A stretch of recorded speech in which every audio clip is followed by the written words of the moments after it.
C'était donc quelqu'un qui avait de la suite dans les idées, ce qui est toujours mieux que d'avoir des idées dans la suite, comme l'a montré un ministre récemment.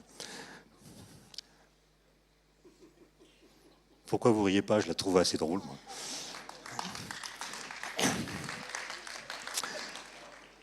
Alors Einstein, vous savez, à 15 ans, il a quitté son lycée, il a démissionné, il était à Munich, lycée qui avait une discipline militaire, comme tous les lycées allemands. Il a vraiment démissionné, c'est-à-dire il a quitté le lycée en pleine année scolaire, il a renoncé à la nationalité allemande et il a rejoint ses parents qui travaillaient en Italie à l'époque. Et pendant une année, il a été déscolarisé. Il a fait des promenades, des randonnées en montagne. Et au bout de quelques mois, il a écrit une lettre à l'un de ses oncles, dans sa mémoire de quelques pages, dans lequel il explique quelles sont les questions qui vont l'intéresser pendant toute sa vie. Et toutes ces questions tournent autour de la lumière. Qu'est-ce que c'est que la lumière? Comment elle se propage dans l'espace? Est-ce qu'elle est autonome? Est-ce qu'elle a besoin d'un support? Est-ce que c'est un objet physique? Ou est-ce que c'est la vibration d'un objet physique? Et il se pose un certain nombre de questions qu'en fait personne ne s'est jamais posées. Par exemple, il dit, qu'est-ce qui se passerait si de la lumière émettait de la lumière? Qui parmi vous s'est déjà posé cette question? Il avait 15 ans. Alors, si de la lumière émet de la lumière, quelle va être la vitesse de la lumière émise? La lumière va à la vitesse de la lumière, mais si elle émet de la lumière, c'est-à-dire que la lumière émise va aller à la vitesse de la lumière plus la vitesse de la lumière, donc 2 fois. OK. Mais si la lumière émise est mise à son tour de la lumière, c'est 3 fois, puis 4 fois, etc. Et donc, il remarque que si la lumière peut émettre de la lumière, il est possible de fabriquer un escalier cinématique vers l'infini. Si la vitesse de la lumière est finie, elle peut devenir infinie par émission successive. Est-ce que c'est normal? Est-ce qu'il n'y a pas là une sorte de paradoxe? Un an plus tard, il est dans une petite ville de Suisse qui s'appelle Aarau, en terminale, en l'équivalent de la terminale, parce qu'il a repéré qu'en Suisse, il existe un institut, l'Institut Polytechnique de Zurich, dans lequel on peut rentrer sans bac, par concours, et il veut se présenter, donc il se prépare dans cette école. Et là, il va se poser une autre question en mettant en scène son propre corps. Einstein va, toute sa vie, imaginer des expériences de pensée dans lesquelles son corps sera mis en scène. Chose que personne n'avait jamais fait avant. Et l'expérience qu'il imagine, c'est qu'est-ce qui se passerait pour moi si j'étais à cheval sur un rayon de lumière. À l'époque, on décrit la lumière comme étant constituée d'ondes électromagnétiques. Vous avez déjà vu ça, je pense, des ondes électromagnétiques. Et donc, si vous êtes à cheval sur un rayon de lumière, ça veut dire que vous êtes à cheval sur une onde électromagnétique. Un peu comme un surfeur qui est à cheval sur une vague. Ça veut dire que si vous êtes assis sur la lumière par rapport à vous, les ondes, sont immobiles. De même qu'un surfeur, il est immobile par rapport à la vague qui est devant lui et par rapport à la vague qui est derrière lui. Ce qu'il voit, c'est un système d'ondes stationnaires. Des ondes qui ne bougent pas par rapport à lui. Et donc Einstein dit, si je suis à cheval sur un rayon de lumière, ce que je verrai, c'est une onde électromagnétique stationnaire. Et il dit, mais c'est bizarre parce que les équations de Maxwell, que peut-être vous connaissez un peu, qui décrivent les ondes électromagnétiques, n'ont pas de solution correspondant à des ondes stationnaires.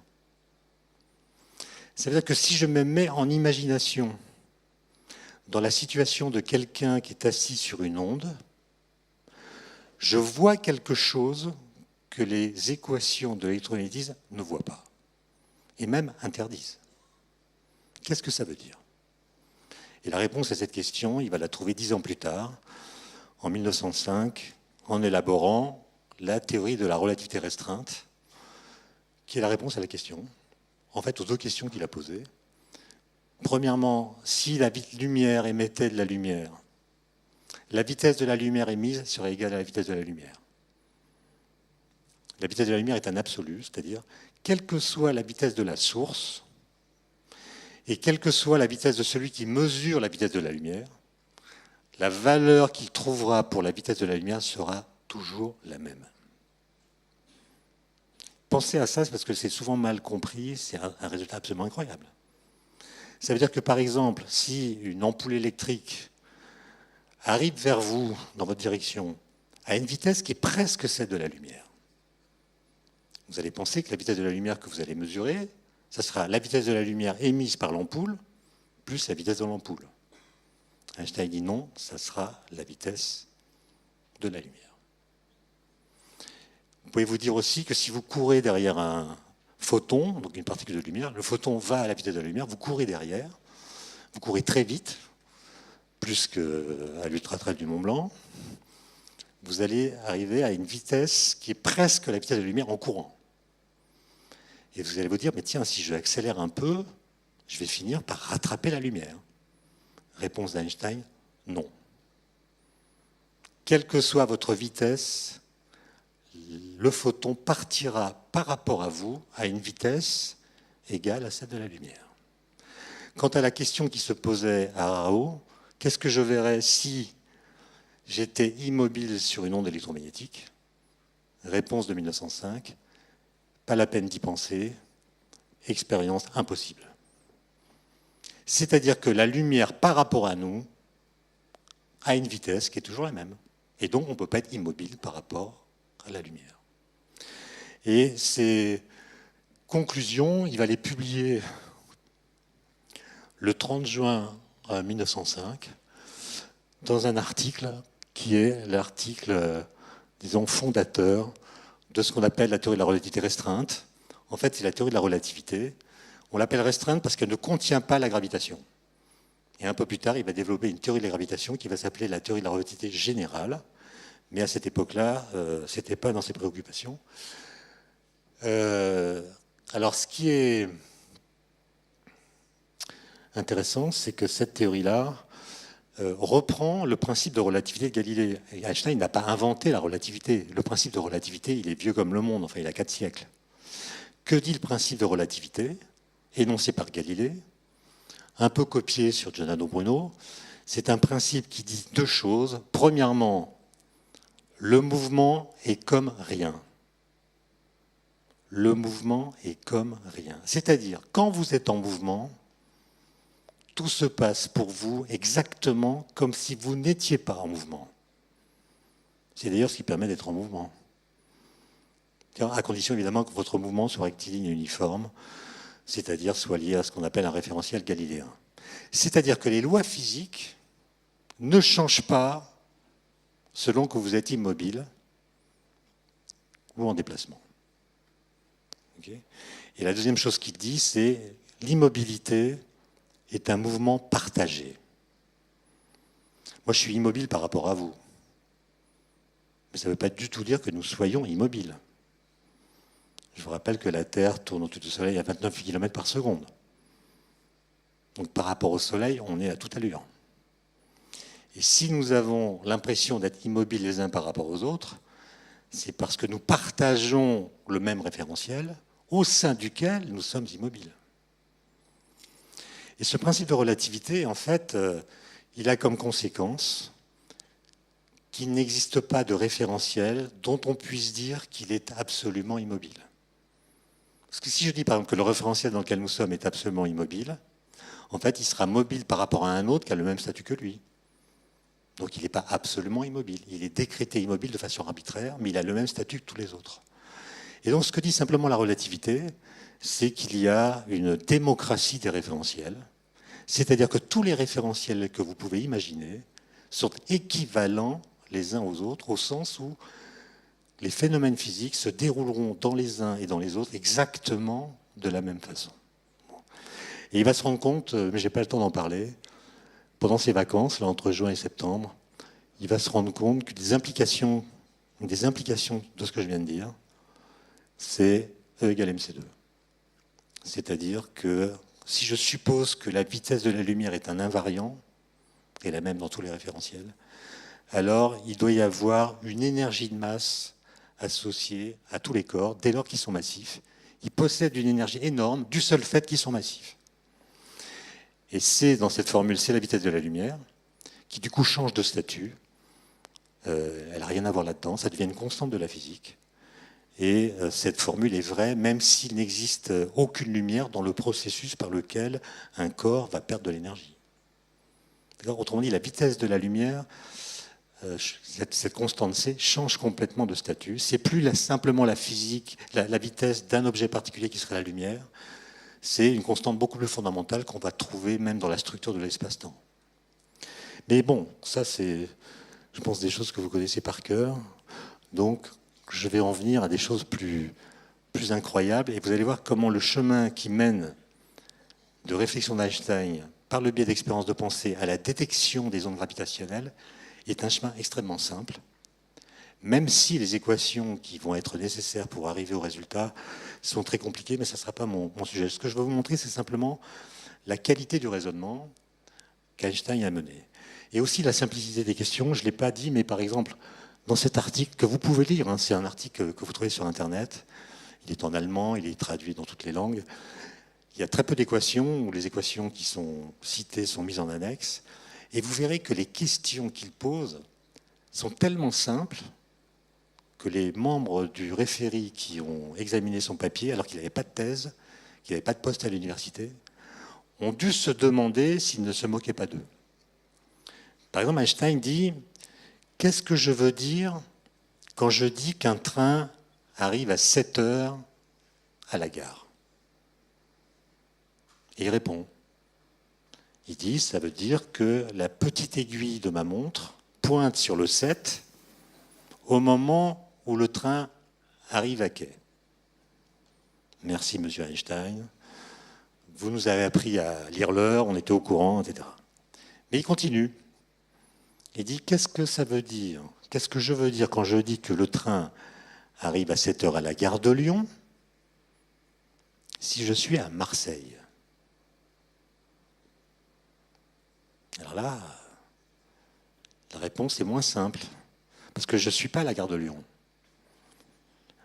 Donc, au moment où la petite aiguille pointe sur le 7 de ma montre, comment puis-je savoir qu'au même moment, un train arrive à la gare de Lyon? Il faut qu'on m'envoie une information. Est-ce que cette information sera instantanée? Si elle ne l'est pas, quand je vais la recevoir, le train sera déjà arrivé. Troisième question, qu'est-ce que je veux dire si je dis qu'un train arrive à 7 heures à la gare de Lyon si je suis en déplacement par rapport à la gare de Lyon? Et là, tout le monde est mort. Voilà une question que personne n'avait jamais posée, parce que tout le monde était persuadé que le temps était newtonien, universel, absolu, qu'il y a un seul temps qui est le temps de l'univers. Et si deux événements sont simultanés dans l'espace, ils sont simultanés pour tous les observateurs, quel que soit leur mouvement. Et Einstein pose des questions qui obligent à repenser à tout ça et à vérifier que les réponses automatiques qu'on produit sont bien les bonnes.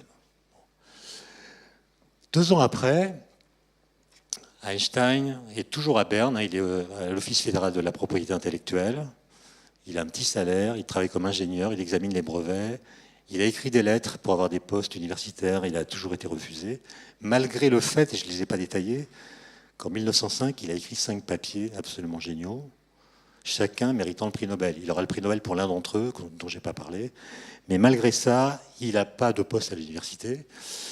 Et au mois de novembre 1907, après son déjeuner, il s'assied sur son bureau, enfin sur son tabouret, comme tous les jours, et il se met à rêver. Enfin, il avait ce qu'il appelait des expériences semi-onériques, c'est-à-dire qu'il s'endormait un peu, mais pas complètement, et il s'arrangeait pour soumettre son imagination à sa volonté. Il n'était pas complètement endormi, mais il essayait de téléguider par la volonté l'orientation de ses pensées. Et il raconte dans son autobiographie intellectuelle ce qui s'est passé. Un jour, j'ai eu l'idée la plus heureuse de ma vie. J'étais assis sur ma chaise au bureau fédéral de Berne Et j'ai compris que si une personne est en chute libre, elle ne sentira pas son propre poids. J'en ai été saisi, cette pensée me fit une grande impression, elle me poussa vers une nouvelle théorie de la gravitation. C'est assez pudique comme ton. En fait, il était pris de palpitation, complètement ému par son idée, qui n'est pas une idée originale. C'est que n'importe qui aurait pu l'avoir, mais jusqu'à lui, personne ne l'avait vraiment conscientisé. Qu'est-ce qu'il veut dire? Il veut dire un truc que tout le monde aurait pu deviner à partir des cours qu'on a reçus en terminale ou même avant. Vous êtes en chute libre. Donc il met en scène son corps. Je suis en chute libre. Je tombe. Ce qui me fait tomber, c'est mon poids. Le poids est la force qui me fait tomber. Donc la chute est un effet d'une cause qui s'appelle mon poids. Mais pendant que je tombe, si je lâche par exemple cet objet qui tombe avec moi, comme tous les corps tombent à la même vitesse, d'après Galilée, ce truc qui tombe avec moi qui le regarde, je ne le vois plus tomber. Il va être en apesanteur par rapport à moi. Et donc Einstein dit, c'est pas clair ça. Il n'a rien inventé, hein, mais il dit, c'est pas clair. Ça veut dire que la cause de ma chute, c'est le poids qui produit un effet qui annule la cause. Puisque en tombant, tout se passe comme si la gravitation qui me fait tomber disparaissait. Et donc pourquoi je tombe, sachant que le fait de tomber annule la cause de ma chute. Vous voyez, quand il dit ça, il n'invente rien par rapport à Newton. Hein.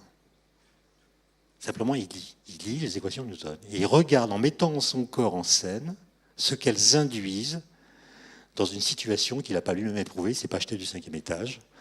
Par contre, il est allé questionner un couvreur de la ville de Berne, qui était célèbre parce qu'il était tombé justement du toit d'un immeuble assez haut, et un peu comme dans les films, il est tombé dans une motte de foin. Il ne s'est pas fait mal. Et Einstein est allé le voir pour lui demander si pendant la chute, il avait senti son propre poids. Ceux d'entre vous qui ont fait un peu d'alpinisme et qui sont tombés, en étant assurés, voilà, la prochaine fois, essayez de penser à ça. Au moment où vous êtes en train de tomber, est-ce que vous sentez votre poids ou pas?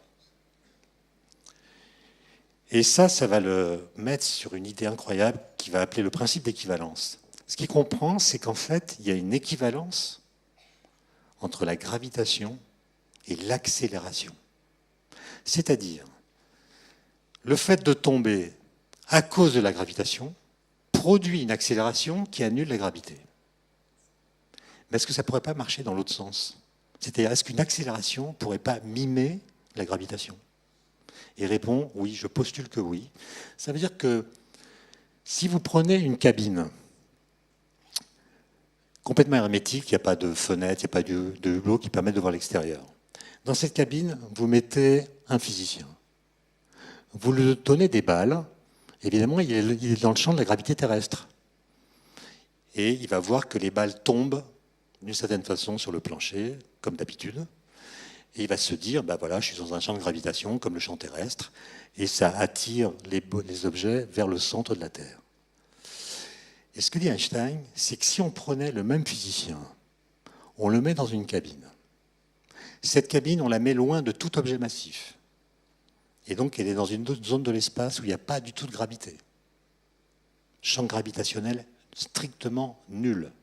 Simplement, il y a une espèce de super-héros qui va tirer la cabine, j'ose pas dire vers le haut parce qu'il n'y a pas de direction privilégiée, dans une certaine direction, avec une accélération égale à l'accélération de la pesanteur. Donc la cabine, elle est accélérée. Eh bien, ce que dit Einstein, c'est que ce physicien lancera des balles et elles auront exactement la même trajectoire que dans la première situation. C'est ça l'équivalence. Il y a équivalence parfaite entre cette situation et celle-ci.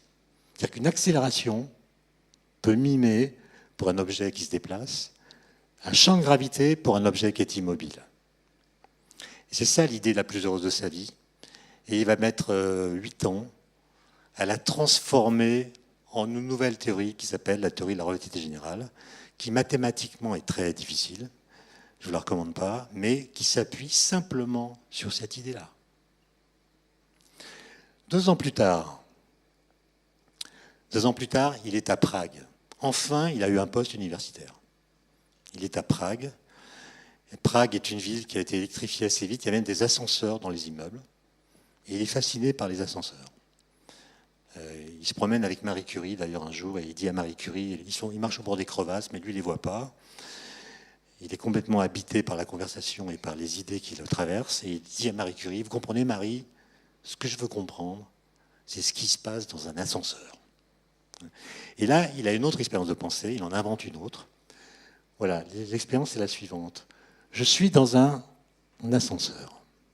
Je vais peut-être vous montrer autre chose qui sera... Non, je vais prendre ça. Voilà, je suis dans un ascenseur qui est accéléré vers le haut, qui est hors de tout champ de gravitation. Donc c'est la deuxième situation que j'ai évoquée. La cabine est accélérée par un super-héros, elle est tirée avec une accélération constante, et je perce un trou dans une des parois par laquelle un rayon de lumière va rentrer dans la cabine, parallèlement au plancher. Okay ? La vitesse de la lumière n'est pas infinie. Ça veut dire que la lumière va mettre un certain temps pour traverser la cabine. Donc elle va rentrer par un côté, et le temps qu'elle traverse, la cabine va monter, du fait de son accélération. Et donc le point d'impact de la lumière sur la paroi opposée ne sera pas en vis-à-vis du point d'entrée de la lumière. Et donc moi qui suis dans l'ascenseur, je vais voir que la lumière a une trajectoire courbée. Normal, je n'ai fait qu'appliquer les lois élémentaires de la physique et de la géométrie. D'accord ?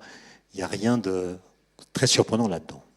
Donc pour un observateur qui est dans l'ascenseur, si l'ascenseur est accéléré, la lumière a une trajectoire courbe. Mais ce n'est absolument pas surprenant, comme je viens de le voir. Mais maintenant, c'est là que ça devient incroyable, principe d'équivalence. Principe d'équivalence. Cette situation, on l'a dit tout à l'heure, c'est exactement la même que celle d'une cabine immobile posée sur la Terre. Donc, si cette cabine était immobile posée sur la Terre, un observateur dans la cabine verrait aussi la lumière courbée, puisqu'on voit les mêmes choses. La lumière n'a pas de masse, mais elle est courbée par la gravitation. Voilà, ça c'est Einstein, 1911. Et évidemment, ça va le troubler. Il n'y a pas d'équation. Hein. Il a fait un petit calcul, mais il n'y a pas encore la théorie. Il a juste prédit en 1911, sans faire d'expérience, mais simplement en imaginant des expériences, que de la lumière dans un champ de gravité doit être courbée. Donc un objet de masse nulle, comme la lumière, subit la gravitation. Ça commence à faire bizarre, non ? Et il publie un papier dans lequel il dit, évidemment, ce n'est pas en regardant des ascenseurs qu'on va le mesurer ou le vérifier, la vitesse de la lumière est trop grande, mais on pourra le faire s'il y a une éclipse totale du Soleil. Quand le Soleil est là, non masqué, il nous aveugle. Donc on n'est pas capable de voir les étoiles fixes qui sont dans sa direction. Par contre, quand il y a une éclipse totale du Soleil, la lumière du Soleil est cachée, le Soleil ne nous aveugle plus, et on peut voir des étoiles qui sont dans sa direction presque, beaucoup plus loin que lui, on peut les voir. Mais si la lumière est déviée par la gravitation, notamment par celle induite par le Soleil, la position des étoiles fixes, quand le Soleil sera entre elles et nous, ne sera pas la même que la position de ces étoiles quand il n'y a pas le Soleil. Et donc, s'il y a une éclipse totale du Soleil qui fait que le Soleil est entre ces étoiles et nous, on devrait voir que cette position est différente de ce qu'elle est quand il n'y a pas le Soleil sur la ligne de visée. Pour ça, il faut une éclipse totale du Soleil. Et à l'époque, il y en a une qui était prédite en Crimée en août 1914. Et donc, il y a un jeune astrophysicien, astronome allemand qui s'appelle Freundlich, qui a monté une expédition en Crimée pour pouvoir faire la mesure et vérifier que la déviation de la lumière prédite par Einstein était conforme à ce qui était observé. Bon, août 14 pour faire des manips en Crimée, ce n'est pas une date bien choisie. Donc ils ont tous été arrêtés par les soldats du tsar, le matériel a été confisqué, ils n'ont pas pu faire de mesures. Et quelques semaines plus tard, ils ont été échangés contre des prisonniers russes. Et en fait, heureusement qu'il y a eu la guerre, parce que c'est peut-être le seul effet positif de la guerre, c'est que les calculs d'Einstein, à l'époque, étaient faux. Et donc, si Freundlich avait fait la mesure, il a trouvé un résultat différent des calculs d'Einstein qui n'étaient pas les bons. Alors, ce qui s'est passé, c'est que en 1915, Einstein est à Berlin. Là, il a un poste, il est membre de l'Académie, il est reconnu. Il trouve les bonnes équations de la relativité générale. Et ces équations montrent en fait que tout ce qu'on nous a raconté à l'école à propos de la gravitation est faux. À l'école, on apprend que la gravitation, c'est une force qui s'exerce au travers de l'espace entre les objets massifs. Ils s'attirent. Einstein dit non, la gravitation n'est pas une force. Les objets qui sont soumis à la gravitation ont un mouvement inertiel. Inertiel, ça veut dire qu'ils ne subissent aucune force. Ils vont en ligne droite. Et quand vous regardez par exemple la Terre qui tourne du Soleil, il faut imaginer qu'elle va en ligne droite. Sauf que nous, on voit qu'elle ne va pas en ligne droite. Elle a une trajectoire elliptique. Tout ça vient du fait que les objets vont en ligne droite dans un espace-temps courbé. Ok ? Ce qui veut dire que la gravitation, ça n'est pas du tout une force qui s'exerce sur les corps, c'est une déformation de l'espace-temps induite par les corps massifs qui fait que les lignes droites ne vont plus tout droit. Ok ? Donc c'est une révolution, c'est-à-dire que la gravitation change complètement de statut. C'est une déformation géométrique de l'espace-temps et non pas du tout une force qui s'exerce sur les objets. Les objets ne subissent aucune force gravitationnelle. Pour le dire autrement, le poids n'existe pas. La masse existe, pas le poids. Votre poids est une fiction newtonienne. Ce qui relativise la portée des régimes, d'ailleurs. Bon. Donc voilà, par exemple, ça se passe comme ça pour la Terre autour du Soleil. La Terre, elle tourne autour du Soleil comme si elle était sur le bord d'un bol et elle tourne sur une trajectoire elliptique qui, en fait, est complètement induite par la déformation de la métrique induite par le Soleil. Bon. En 1919, la guerre se termine enfin. Un astronome anglais qui s'appelle Eddington, qui a fait un peu de prison parce qu'il était Quaker, donc il a refusé de porter les armes pendant la guerre, donc il a fait de la prison.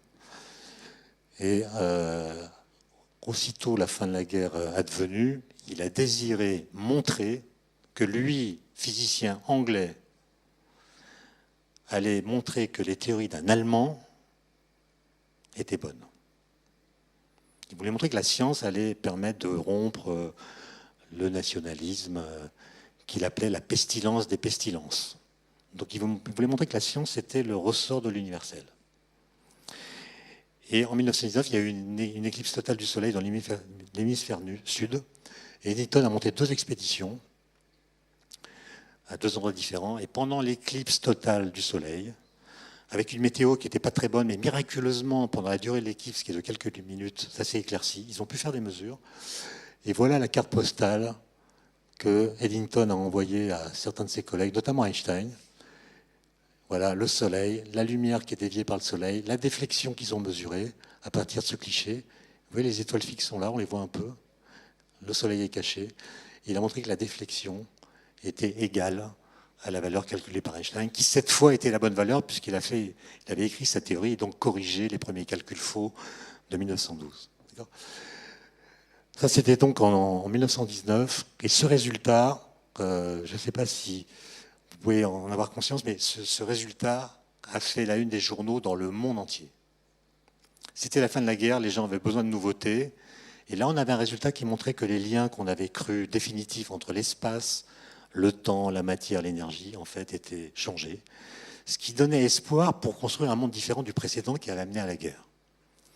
Et donc, dans le monde entier, les articles de journaux, en première page, j'ai une collection chez moi, racontent ça, en expliquant avec force de détail la théorie d'Einstein.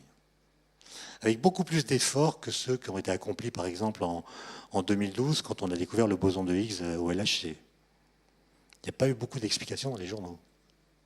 À cette époque-là, sauf en France, parce qu'il y a les grèves de la presse, ça a fait la une de tous les journaux. Même dans le magazine Times, c'était une époque où le journaliste scientifique était en vacances. Et donc, il a été remplacé pour faire l'article par le journaliste qui s'occupait du golf. Et il a écrit un article magnifique avec plein de métaphores de golf qui explique tout ça avec plus de clarté que beaucoup de ses collègues journalistes scientifiques. Donc voilà pour la relativité générale dont on a fêté les 100 ans il y a un an. Et en 1916, un an après la publication de ces équations, Einstein tombe malade, il est mal nourri comme tout le monde pendant la guerre, il a des problèmes d'estomac, il perd 25 kilos.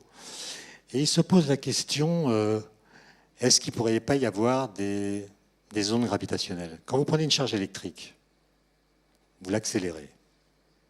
Elle émet des ondes électromagnétiques qui peuvent être capturées par une antenne. Et donc Einstein s'est posé la question de savoir si une masse qu'on accélère très fortement dans l'espace, est-ce que cette masse n'engendrerait pas, de la même façon qu'une charge électrique engendre des ondes gravitationnelles, des ondes électromagnétiques, pardon, est-ce qu'elle n'engendrerait pas des ondes gravitationnelles, qui seraient des déformations de l'espace-temps? Et en 1916, il montre que ces équations admettent des solutions correspondant à ce phénomène. Ça veut dire que, par exemple, si une onde gravitationnelle passe, dans un premier temps, elle va diminuer la hauteur de ce personnage, puis le redresser, puis le diminuer à nouveau, puis etc. Autrement dit, si une onde gravitationnelle passe, la distance entre deux points va être modifiée. Elle va être modifiée non pas parce que l'un des points se rapproche de l'autre, qui serait la lecture naïve. La distance va diminuer parce que l'espace se contracte. Autrement dit, les deux points qui se rapprochent, en fait, sont immobiles dans un espace qui se contracte. D'accord ? Donc, par exemple, quand Tintin voit sa taille réduite, c'est simplement parce qu'entre sa tête et ses pieds, l'espace s'est contracté. Ça a été vu dans l'autre sens dans les années 20. On a détecté l'expansion de l'univers de cette façon. Les gens avaient des télescopes très puissants, Wilson par exemple, et des astronomes comme Hubble par exemple regardaient les nébuleuses, les galaxies, et ils voyaient que les galaxies s'éloignent de nous d'autant plus rapidement qu'elles sont plus... d'autant plus rapidement qu'elles sont plus loin de nous. Plus la distance qui nous sépare d'elles est élevée, plus elles vont vite par rapport à nous. Et Hubble a dit, c'est la preuve que les galaxies s'échappent de nous dans l'espace. Elles fuient dans l'espace. D'autres physiciens, comme l'abbé Lemaitre par exemple, ont réinterprété les résultats obtenus par Hubble à partir de la théorie d'Einstein. Et la conclusion à laquelle ils sont arrivés est complètement différente. Ils ont dit, non, si on voit que les galaxies s'éloignent de nous, ça n'est pas parce qu'elles s'éloignent de nous dans l'espace, c'est parce que l'espace se dilate. En fait, elles sont immobiles dans un espace-temps qui se dilate. Il faut avoir ça en tête parce que dans beaucoup d'ouvrages, on fait une lecture de tout ça comme si on était dans un cadre newtonien. Or, il n'y a pas de... Je dis tout à l'heure, la physique, ce n'est pas la bureaucratie des apparences. Il ne suffit pas de dire, tiens, ça bouge. On voit que ça bouge pour avoir la preuve que ça bouge. Autrement dit, les faits peuvent être mal interprétés. Et l'interprétation qu'on va donner des faits dépend de la théorie qu'on utilise pour les interpréter. En tout cas, dans les années 20, on va découvrir de cette façon ce qu'on appelle aujourd'hui l'expansion de l'univers. Et ce qu'on appelle une onde gravitationnelle, c'est tout simplement le passage d'une déformation continue de l'espace-temps qui va modifier sur son passage les distances des objets et puis aussi le temps des montres. Moi j'ai deux montres, hein, j'en ai une ici, j'en ai une là. Et normalement, si une onde gravitationnelle me traverse, elles vont se désynchroniser, donc j'attends. Bon, ça, je vous passe tout ça. Mais, donc, les ondes gravitationnelles, la question, c'est est-ce qu'elles existent? Il y a eu beaucoup de travaux dans les années 60, on n'a rien vu. Et puis, finalement, au mois de février 2016, le 11 février, les Américains ont une expérience à 2 endroits à la surface des États-Unis, des interféromètres avec des lasers, peu importe le dispositif. Ils ont vu passer une onde comme ça, c'est-à-dire une variation très rapide, ça a duré 10 millisecondes, de la distance entre 2 points. Et ça montre la variation des distances. Et vous voyez, pendant une durée très très courte, là. Et il se trouve que depuis des années, on avait déjà calculé ce qui se passerait si 2 trous noirs fusionnent. Donc vous prenez 2 trous noirs, vous les faites fusionner, c'est-à-dire que l'un se rapproche de l'autre, ils sont à moins de 100 km, leurs horizons respectifs se mélangent, et ils vont faire un seul trou noir qui va vibrer, et quand la vibration va cesser, ça va émettre des ondes gravitationnelles absolument incroyables, qui vont déformer l'espace-temps avec beaucoup d'énergie sur leur passage, et s'atténuer à mesure qu'elles vont se disperser dans l'espace. Et il se trouve que des gens avaient calculé ça, et dans leur calcul, il y avait 2 paramètres, la masse du premier trou noir et la masse du deuxième trou noir. Et en septembre 2015, une telle onde est passée dans le détecteur américain, quelques jours après qu'il soit mis en service. C'est quand même un coup de chance, ça. Cette onde a voyagé pendant 1,7 milliard d'années. D'accord? Elle voyage pendant 1,7 milliard d'années. Et elle traverse la Terre exactement au moment où on met en service le détecteur. Sachant que le détecteur européen qui est à Pise, en Italie, lui était en arrêt pour effection. Donc ça va faire un prix Nobel américain qui est quand même... voilà. Et donc vous voyez, on a pu calculer extrêmement précisément le signal théorique qu'on devrait observer si 2 trous noirs fusionnent. Et voilà ce qui a été mesuré. Donc là, c'est une première expérience qui est à Hanford, aux États-Unis. Vous avez la courbe théorique en noir et vous avez la courbe mesurée en jaune. Là, c'est le deuxième détecteur, courbe théorique en noir, courbe mesurée en bleu, et là, c'est le mélange des deux. Il y a un parfait accord entre le calcul et l'observation. Absolument incroyable. Et on a même calculé donc, la masse des 2 trous noirs, c'est quelques trentaines de masses solaires.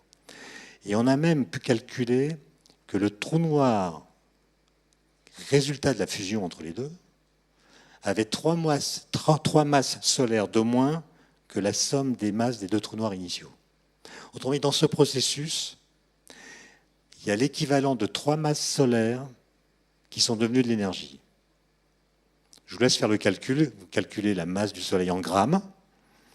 Vous multipliez cette masse par C, la vitesse de la lumière, au carré. Et ça vous donne l'énergie qui a été libérée dans ce processus en joules. C'est un truc absolument monstrueux que personne ne peut imaginer, on peut simplement le calculer. Pour vous donner un ordre de grandeur, la bombe d'Hiroshima, c'est 1 gramme. D'accord ? La bombe d'Hiroshima a transformé 1 gramme de matière en énergie. Et ça a donné ce que vous savez, 1 seul gramme. Là, vous avez 3 masses solaires. Donc il y a des gens qui ont déjà demandé un moratoire sur les ondes gravitationnelles au motif qu'elles pourraient être dangereuses. Voilà. Donc voilà, c'était juste une façon de vous montrer que Einstein, petite idée dans la tête, on ne lâche jamais, on travaille lentement, mais on travaille toujours, en posant toujours les mêmes questions, en tentant d'y répondre et surtout en regardant les implications qu'ont les réponses provisoires qu'on donne à ces questions. On lasse jamais le morceau. Einstein a réfléchi à ça pendant au moins 16 ans, entre 1899 et 1915. Et beaucoup disent, surtout au moment où il a dû écrire les équations, les chercher, que ça l'a complètement cramé. C'est-à-dire qu'après, voilà, il était fatigué. Et pour finir, parce que l'imagination ne se résume pas à la physique, pour ceux qui aiment les ondes, les anagrammes, onde gravitationnelle a pour anagramme le vent, il manque le vent d'orage lointain, ce qui est exactement ce qu'avait prédit Einstein. Je vous remercie pour votre attention.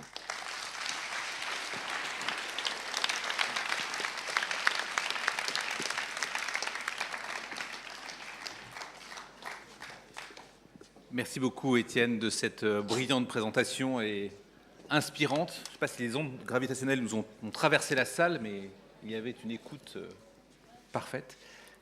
Quelques questions? Qui s'ose à des questions? On a une juste là. Bonjour Monsieur Klein, merci beaucoup pour cette conférence qui a été, je pense, pour tous passionnante.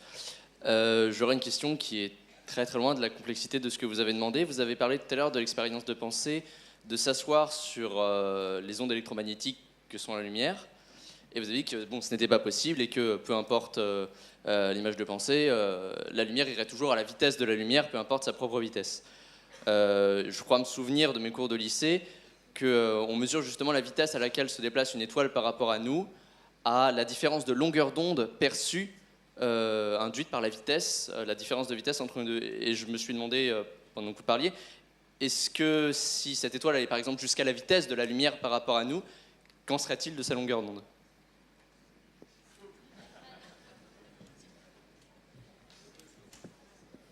Alors quand un objet, et vous avez bien écouté vos cours de lycée, je vous félicite, quand un objet se déplace en émettant des ondes, par exemple des ondes sonores, eh bien la fréquence des ondes qu'on capte dépend de la vitesse de l'objet source par rapport à nous.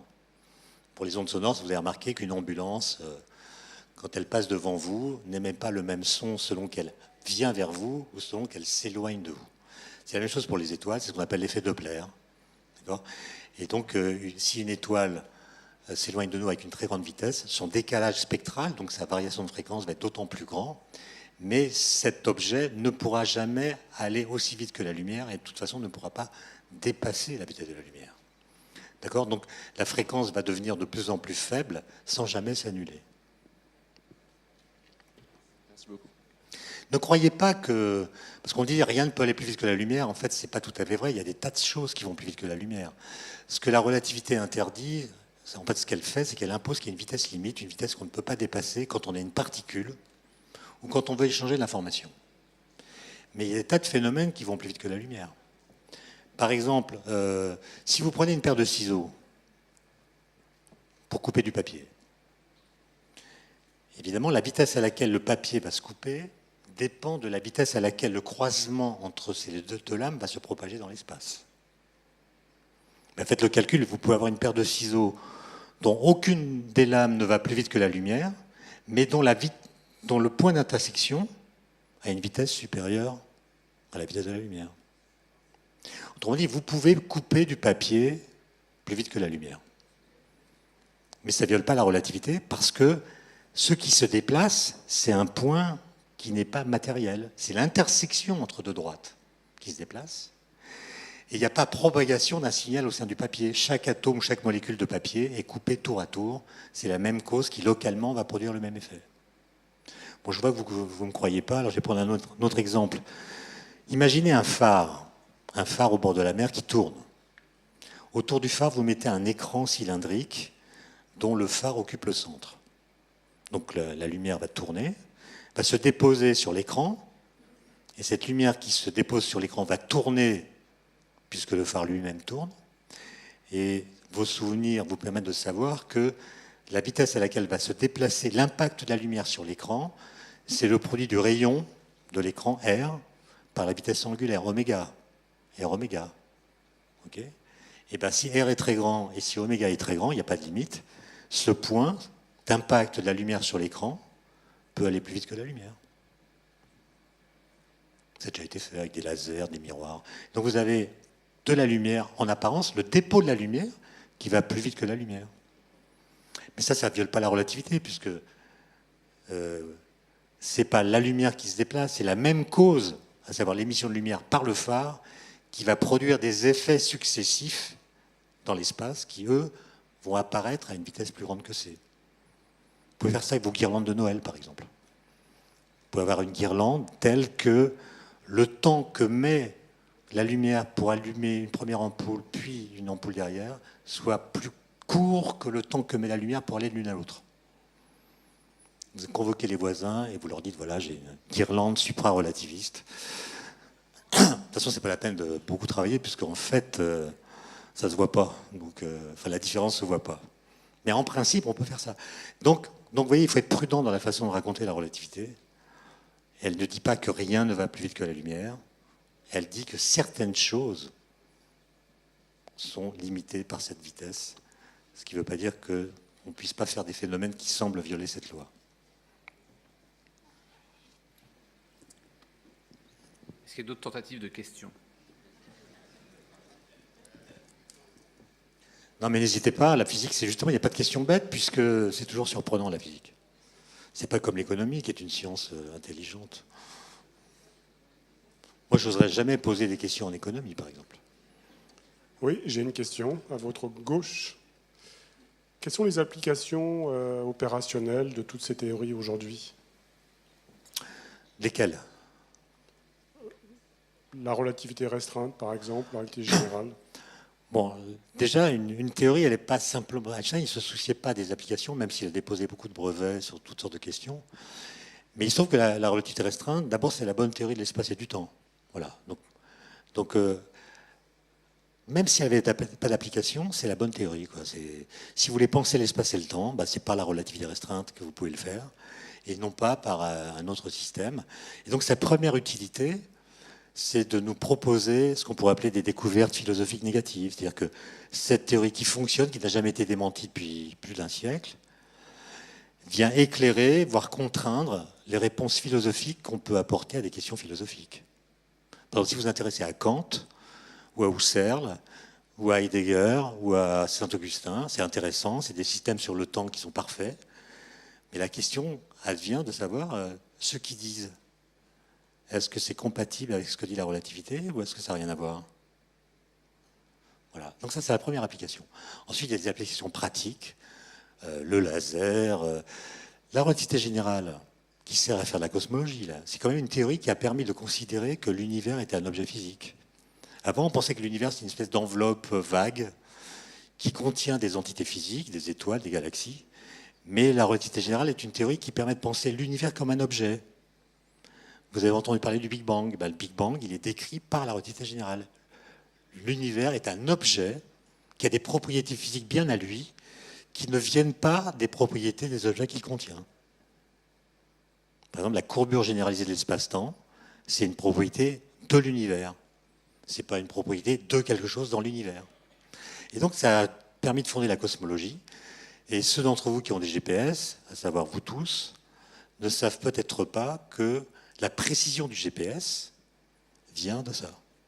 C'est-à-dire que si vous construisez un GPS dans lequel vous ne faites pas de correction venant de la relativité générale, vous dérivez.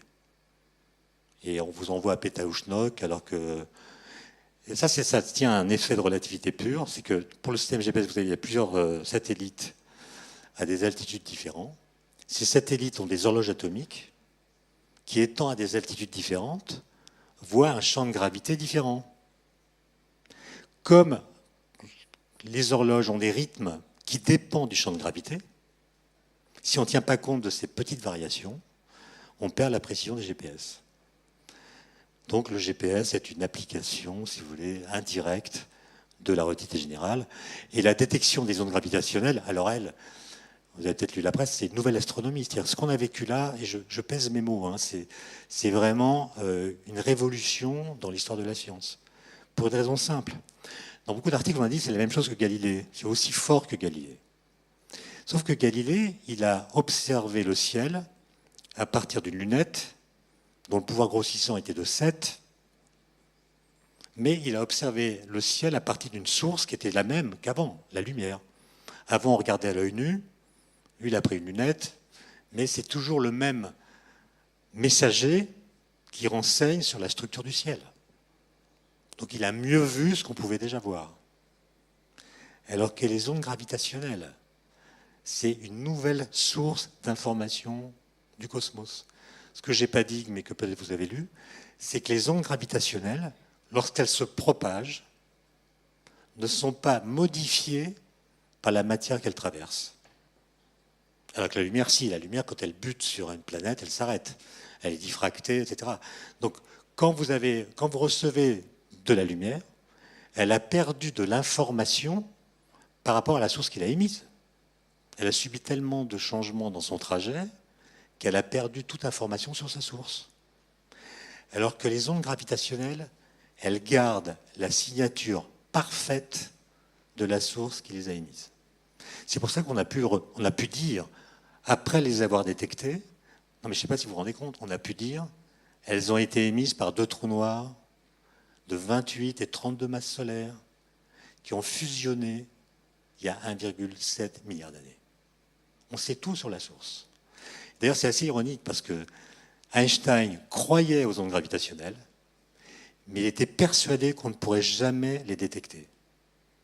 Je n'ai pas insisté sur le fait que les Américains ont mesuré une variation de distance au passage des ondes plus petite qu'un 10 millième de la taille d'un proton.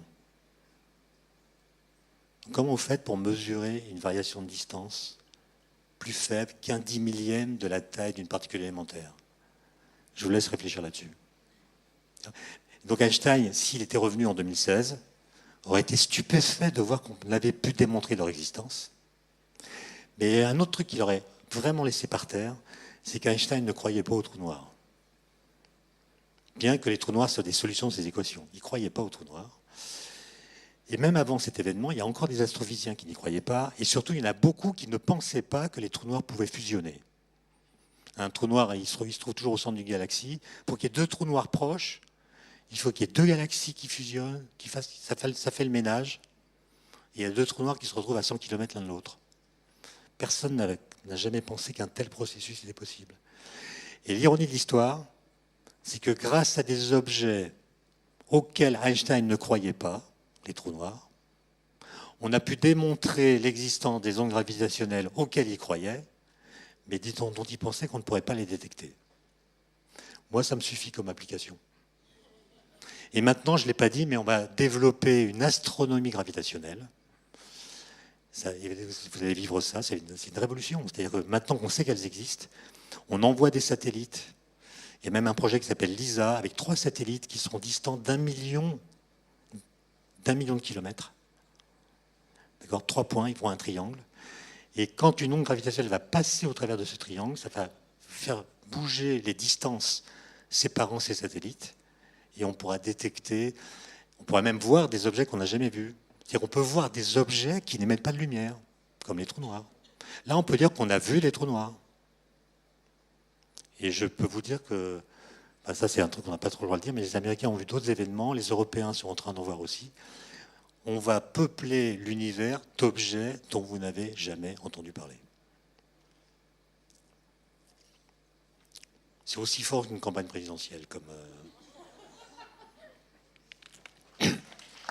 Merci beaucoup, Étienne Klein. Merci infiniment d'être venu parmi nous, nous passionner autour de cette question d'ondes gravitationnelles, notamment, mais également de la science et de la physique. Je crois qu'un grand nombre, après cette grande journée, vont essayer de tenter d'attraper un RER qui a une grande difficulté en termes de temps par rapport à Paris, et en rapidité et en fiabilité. Et on ne sait pas si les ondes gravitationnelles transversent le RER. Il n'empêche que c'est difficile et tous les étudiants ont besoin de s'arrêter pour ce soir. Merci à tous. Merci Étienne Klein de nouveau d'être venu parmi nous.